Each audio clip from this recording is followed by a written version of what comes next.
week 5 was a short one due to Passover and Easter holidays, but that didn't stop some legislative leaders from packing as much stupidity as possible in the abbreviated schedule. The week kicked off with a press conference on the destroying of academic freedom and free speech on our college and university campuses. Representative Yvonne Hinson hosted leaders from the United Faculty of Florida and members of the Working Family Lobby Corps to speak out on the attacks and push for filed bills that would reduce the harm. What I'm not proud of is the state of academic freedom in Florida, specifically at the university level, but quickly becoming all levels K-20. In this state, academic freedom is under attack, and this war has been waging for quite a while. It's such a pleasure to be here today with this incredible showing from the Democratic Caucus and also all of my AFL-CIO sisters, brothers, and kin. As Rep. Hinson discussed, bills like HB 999 are part of the governor's agenda to, as he says, make Florida where woke goes to die. But we know that what they are calling woke is not happening in our classrooms. We're not discriminating.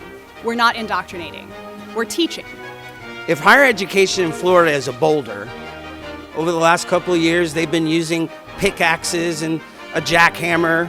Now they are using C4 explosives to destroy this institution, and that is what is happening.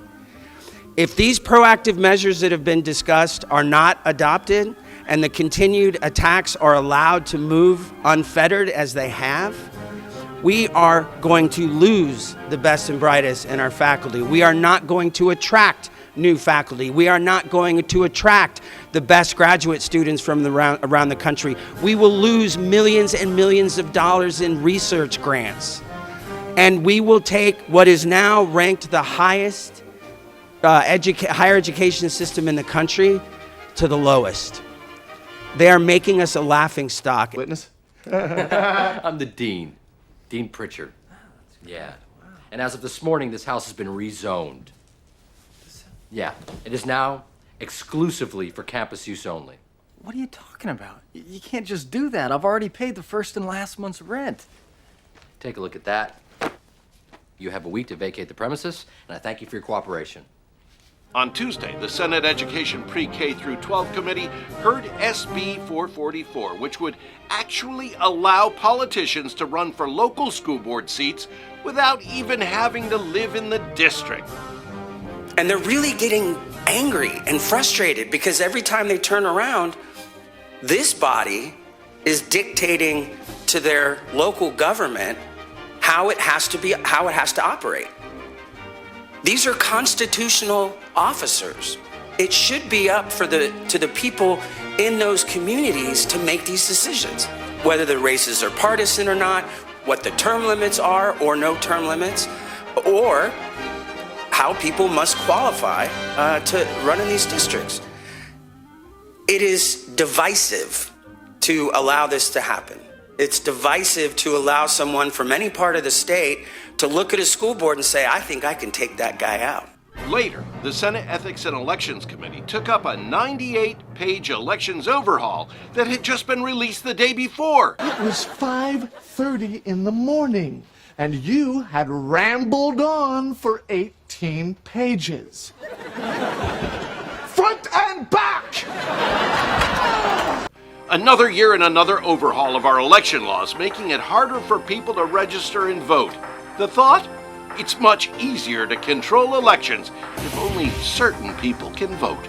Jasmine Bernie Clark, founder and consulting director of a Black-led voting rights organization founded here in the state of Florida. In year 2000, nearly 12,000 voters were purged from the voter rolls after being wrongfully identified as convicted felons. 41% of them were Black. In 2010, Black voters utilized the option to vote early at higher rates than previous elections. And in 2011, the Florida legislature cut early voting days in half. In 2018, 1.8 million returning citizens through a citizen ballot initiative were given the right to automatic rights restoration. And in 2019, a poll tax was implemented by the legislature. In 2020, Black voters utilized drop boxes at a rate of 8.4% higher than previous elections. And in 2021, the legislature passed SB 90, limiting the use of drop boxes. According to Judge Walker, who ruled against the Florida Senate Bill 90, which was litigated almost a year ago this month, based on the indisputable pattern set out above, this court finds that in the past 20 years, Florida has repeatedly sought to make voting tougher for black voters because of their propensity to favor Democratic candidates. In summation, Florida has horrendous history of racial discrimination in voting. And here we are again in year 23. This legislature is introducing another voter suppression bill. Voter suppression impacts everyone, including your own base. And I am asking this legislature to vote down on this bill today. Thank you. Very much. Mr. Chair, real quick, ma'am, can I ask you a question? Can you point to the specific line in this bill that is suppressing voters? 98 pages. In addition, this bill overshadows the apparent obligation of authorities like the Supervisor of Elections and Secretary of State to tell people if they are or are not legally eligible to vote by placing the onus on the voter to make that difficult determination amongst our state's labyrinth of eligibility laws. For many in Florida, voting will now be a roll of the dice. How many will ask themselves, is it worth it, and decides to stay home? That's unacceptable. Thank you. Please vote no.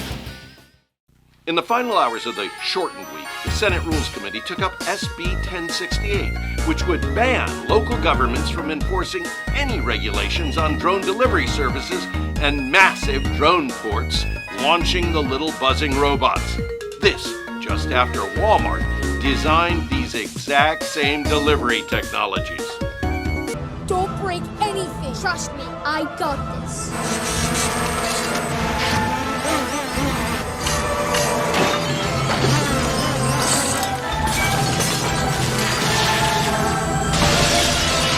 Our concern, quick and brief, this is another preemption. This is new technology, these are new structures, and there is a lot of, well, we don't know. And when we don't know things, we shouldn't take away the ability of local governments to be able to resolve problems when they arise. Where one thing that a lot of people are not addressing, in my world, we deal with infrastructure. So we have underground utilities and above ground utilities.